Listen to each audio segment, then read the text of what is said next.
It's 8:30. Good morning. I'm Ian Crouch with Hunter News. The licensee of a Hamilton hotel has been fined after allowing undercover licensing enforcement officers to stockpile drinks. The Herald reports the two officers purchased 8 drinks over an hour at the Sydney Junction Hotel in September last year, which they were allowed to stockpile in front of them, contrary to licensing laws. The licensee of the pub has been fined $1,200. The state opposition believes it's time to act to make the Hunters Hospital safer, following a concerning number of assaults over the last financial year.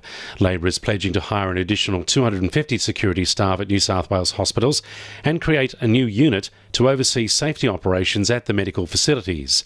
Shadow Minister for the Hunter, Kate Washington, says it's crucial we act now. Across the state, we've seen an alarming rise to about 50 assaults per month in hospitals. And in the Hunter, we have seen an increase from 20 assaults last year to 36 assaults in our hospitals in the Hunter.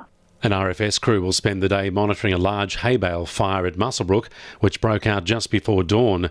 Fire and rescue and RFS crews were called to a property on Cayuga Road at 5:20 to find a 10 by 5 metre hay shed up in flames.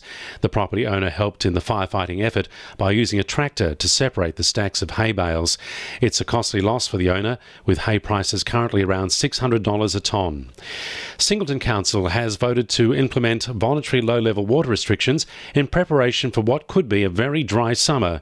While there's no immediate threat to the town's water supply and no penalties apply as a result of the restrictions, Council's asking the community to be wary of their water use. Mayor Sue Moore says she is very confident residents will follow the restrictions. Look, I'm absolutely sure that Singleton residents will support this. I've already been approached by several residents sort of saying, when are we going to be moving into water restrictions? So the fact that we're in drought, very much on people's mind. The drought will continue until we get significant rain. Neuro rehabilitation schemes, surf mental health services and the supply of homeless women's sanitary products will receive a boost tonight in Newcastle. 3 local charities are pitching for a healthy cause to NIB Foundation in the hopes of getting vital funding to expand their work. NIB Foundation executive Amy Tribe says it's all to mark a special milestone. So NIB Foundation turns 10 this year, and to celebrate the milestone, we're holding a pitch night. We have 3 fabulous local Hunter charities coming along to pitch for their share in $100,000. 2NURFM Sport. The Newcastle Jets are now only 4 days away from kicking off their A-League season against Wellington at Westpac Stadium. The Jets have a notoriously horrible record across the ditch, but won the previous encounter 1-0 away from home. The side will start the year with 2 away games before playing Melbourne Victory at home in a grand final rematch in early November. Meanwhile, the Jets' W-League side have signed 3 local players to first-team contracts for the upcoming season. Tessa Tamplin, Renee Pountney and Paige Kingston-Hogg have all made the transition from the youth team to be available for the first team. The W-League side kick off their campaign on November 1 against Melbourne Victory. Newcastle cricketer Jason Sangha could be set to pad up for New South Wales today after earning his baggy blue cap yesterday.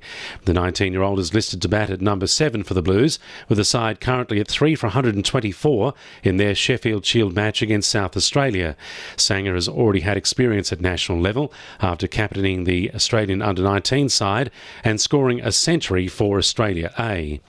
And former Newcastle Hunter Ben Simmons will play for Philadelphia in their opening NBA fixture against Boston today. And the winning numbers in Oz Lotto are 43, 21, 14, 3, 15, 41 and 2, and the supplementaries are 29 and 25. 2NURFM News Time, 26 to 9.